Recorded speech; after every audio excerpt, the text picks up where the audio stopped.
रौंद से दूर, जहां सड़कें पतली होकर खेतों में गुम हो जाती है। 3 दोस्त अपनी पुरानी विलीज जीप में हंसते बोलते चले जा रहे थे। अरे यार, ये जीपीएस भी ना कह रहा है बस 10 किलोमीटर और, पर मुझे तो यहाँ सड़क के नाम पर सिर्फ गिट्टियां दिख रही हैं। ये पक्का हमें किसी खेत में फंसाएगा। अरे चिल कर अर्जुन, ये रूरल रूट है। देख, नक्शे पर सीधा रास्ता दिखा रहा है। गांव का रास्ता है, भटकेगा नहीं। बस थोड़ी देर और, फिर होमस्टे में बढ़िया चिकन डिनर होगा। तुम दोनों को चिकन की पड़ी है। जरा बाहर देखो, कितनी देर हो गई, एक भी लाइट, एक भी घर नहीं दिखा। मुझे बहुत अजीब सा लग रहा है। यहाँ का सन्नाटा नॉर्मल नहीं है। जीप एक गड्ढे में झटका खाकर रुक गई। इंजन से धुआं निकलने लगा। अर्जुन ने बार बार स्टार्टर मारा, पर जीप ने हंसकर इनकार कर दिया। शिट, लगता है रेडिएटर फट गया। भाप देख रहे हो? अब हम सच में फंस गए हैं। यहाँ तो नेटवर्क भी नहीं है। शांत हो जाओ। वो देखो, दूर पेड़ों के पीछे एक पीली रोशनी टिमटिमा रही। चलो, जरूर कोई गांव या घर होगा। मदद मांगते हैं, यहाँ रुकना ठीक नहीं। आधे घंटे की मशक्कत के बाद तीनों एक टूटे फूटे स्कूल के सामने पहुंचे। इमारत पुरानी थी, दीवारें जगह जगह से उखड़ी हुई, खिड़कियां कटी फटी। बोर्ड पर लिखा था प्राथमिक पाठशाला काला झर्रा। दरवाजा खुला था, पर अंदर अंधेरा घना। ये तो कोई पुराना स्कूल है। राहुल, यहाँ कौन मदद करेगा? मुझे अंदर नहीं जाना। ये जगह बहुत डरावनी लग रही है। नेहा, बाहर ठंड बढ़ रही है और ये इलाका जंगली लगता है। बस रात काटनी है, सुबह होते ही कोई मैकेनिक ढूंढ लेंगे। चलो। स्कूल के पीछे अंदर एक बूढ़ा आदमी लाल टेन लिए बैठा था। उसकी आंखें गहरी थीं, चेहरा झुर्रियों से भरा। कौन हो तुम लोग? इस पहर में यहाँ क्या कर रहे हो? बाबा नमस्ते। हमारी जीप खराब हो गई है पीछे रास्ते में। हम शहर से आ रहे थे, रास्ता भटक गए। क्या हमें रात भर रुकने की जगह मिल सकती है? बस सुबह तक। रुक तो सकते हो बच्चों, पर ये जगह ठीक नहीं है। ये स्कूल रात में अकेला नहीं रहता।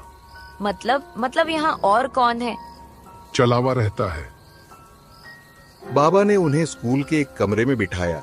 फर्श पर पुरानी दरी बिछी थी, दीवार पर चौक से बने चित्र, बच्चे, फूल, सूरज, पर सब धुंधले।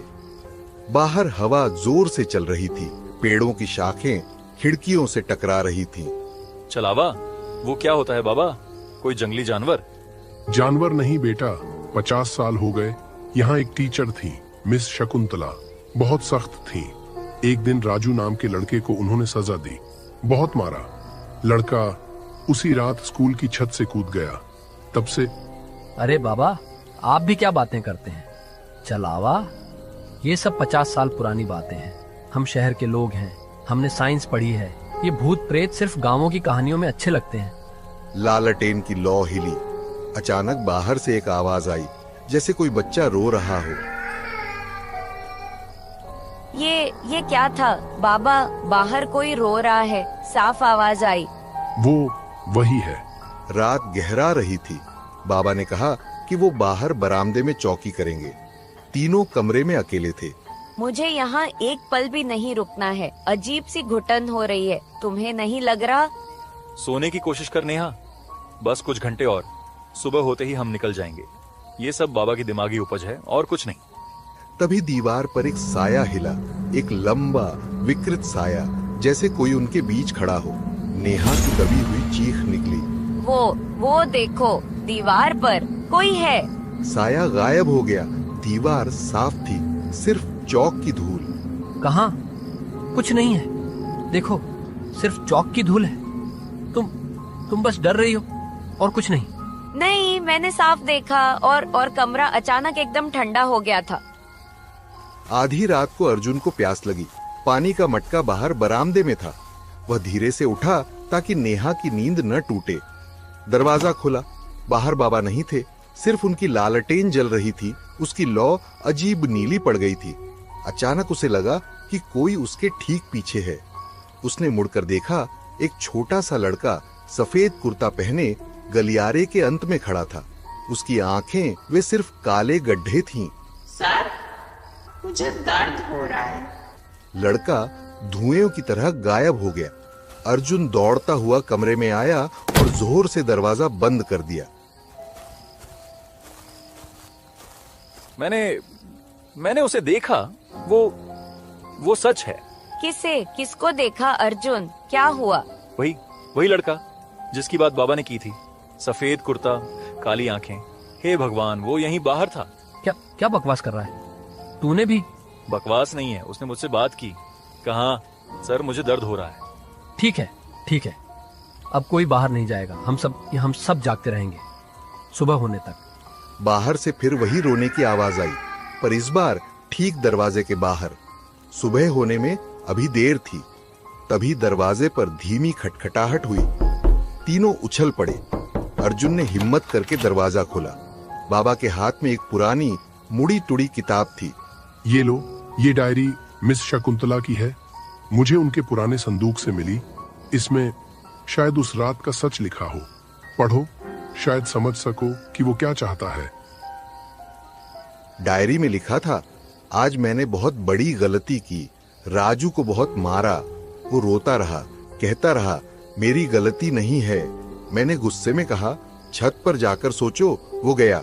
सुबह उसका शरीर नीचे था। मैंने किसी को नहीं बताया कि मैंने उसे छत पर भेजा था। नेहा की आंखें नम हो गईं।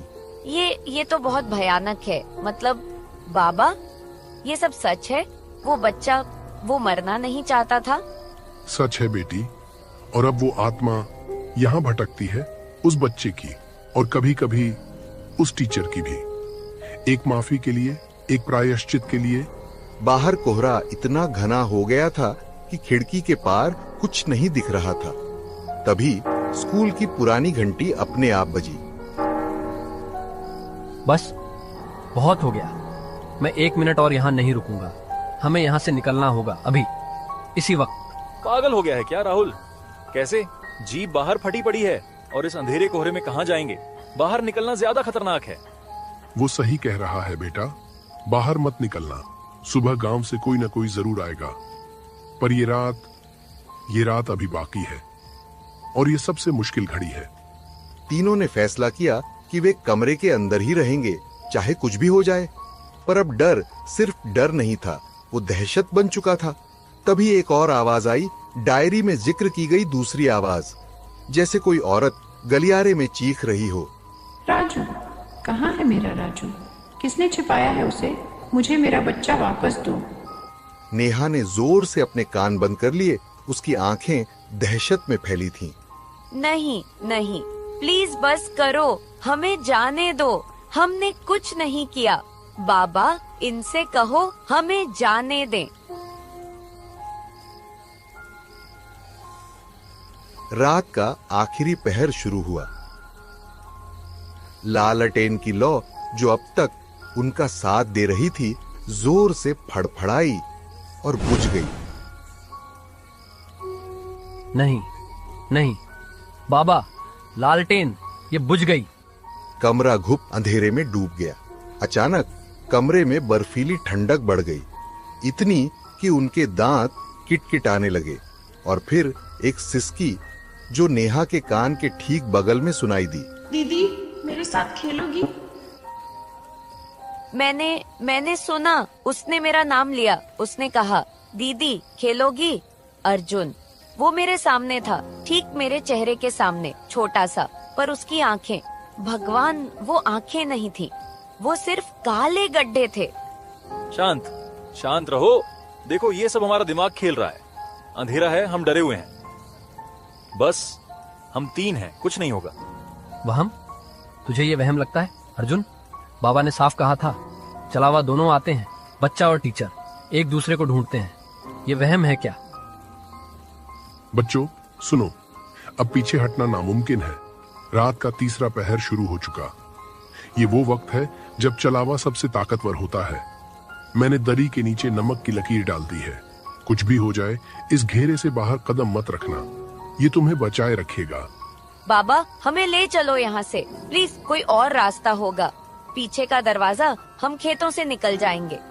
खेतों में कुहासा है, वो कुहासा जिंदा है। उसमें कदम रखोगे तो सुबह तक गांव के लोग तुम्हें ढूंढते रहेंगे।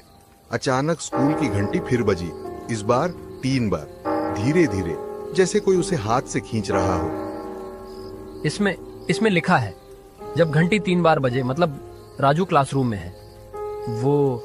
वो हमें बुला रहा है। तो चलो, मैं ऐसे छुप कर नहीं बैठ सकता। अगर वो बस एक बच्चा है तो मैं उससे बात करूंगा। शायद वो बस डराने के बजाय कुछ कहना चाहता हो। पागल हो गए हो? बाबा ने मना किया है, उस घेरे से बाहर नहीं जाना। मैं यहाँ बैठकर अपनी मौत का इंतजार नहीं करूंगा। अगर वो बच्चा है तो मैं बात करूंगा। अर्जुन ने दरवाजा खोला। बाहर गलियारा अंधकारमय था। दीवारों पर चौक से बने चित्र अब हिलते हुए लग रहे थे। वो धीरे धीरे आगे बढ़ा, बाबा उसके पीछे पीछे। देखो, जमीन पर निशान, छोटे पैरों के गीले निशान, ये राजू के हैं। अर्जुन ने देखा, फर्श पर गीले पैरों के निशान, जैसे अभी अभी कोई पानी से निकला हो। वो निशान सीधे क्लासरूम की ओर जा रहे थे। अर्जुन अंदर घुसा। कमरे में ठंडक थी। बीच में एक छोटी सी कुर्सी पर राजू बैठा था। उसका सिर नीचे झुका हुआ था। सर, आप भी मुझे मारोगे? मिस ने कहा था अच्छे बच्चे जिद नहीं करते, पर वो खुद मारती थी। नहीं राजू, मैं नहीं मारूंगा। बताओ, तुझे क्या चाहिए? मुझे माफी चाहिए मिस से। वो मुझे ढूंढती है हर रात, कहती है राजू कहाँ भागा, पर जब मैं सामने आता हूँ वो मुझे पहचानती नहीं। पीछे से बाबा ने अर्जुन को खींचा। बात मत कर, मत छूना उसे। वो अब बच्चा नहीं, वो चलावा है। अर्जुन पीछे हटा। राजू उठा और मुस्कुराया। अर्जुन और बाबा दौड़ते हुए कमरे में वापस आए। दरवाजा बंद किया। मैंने उसे देखा, वो सच है। तभी बाहर से उस औरत की चीख आई। राजू, क्लास में आओ अभी। साथ ही बच्चों की खोखली हंसी गूंज उठी। ये स्कूल, ये जिंदा है। रुको, अगर राजू माफी मांगे तो मिस उसे ले जाएंगी। दोनों चले जाएंगे। अर्जुन, हमें उन्हें मिलाना होगा। यही एक रास्ता है। गलियारे में सन्नाटा। फिर तीनों बाहर निकले। राजू, हम खेलेंगे, पर शर्त है अपनी मिस को भी बुलाओ। क्लासरूम के बाहर मिस शकुंतला खड़ी थी। साड़ी फटी, बाल बिखरे, आंखें लाल। कहाँ है मेरा राजू? तुम लोगों ने उसे छिपाया है। नहीं मिस, वो आपको ढूंढ रहा है। वो आपसे माफी मांगना चाहता है। माफी? मैंने उसे मार डाला, अब माफी कौन देगा? तभी राजू प्रकट हुआ, मिस के सामने। मिस, मुझे माफ कर दो। मैंने उस दिन आपकी बात नहीं मानी। मैंने गलती की थी। राजू, मेरा बच्चा, गलती तुमने नहीं, मैंने की थी। दोनों एक दूसरे से लिपट गए और एक तेज रोशनी में धुंध बनकर गायब हो गए। अचानक स्कूल में रोशनी हुई। सुबह हो गई थी। जैसे ही सूरज की पहली किरणें स्कूल की टूटी खिड़कियों से अंदर आईं, रात का सारा खौफ छुटने लगा। राजू और मिस शकुंतला जा चुके थे। सुबह हो गई बच्चों, चलावा चला गया, अब तुम जा सकते हो। तीनों थके हारे कांपते हुए बाहर निकले। जीप वहीं खड़ी थी। ये कैसे हो सकता है?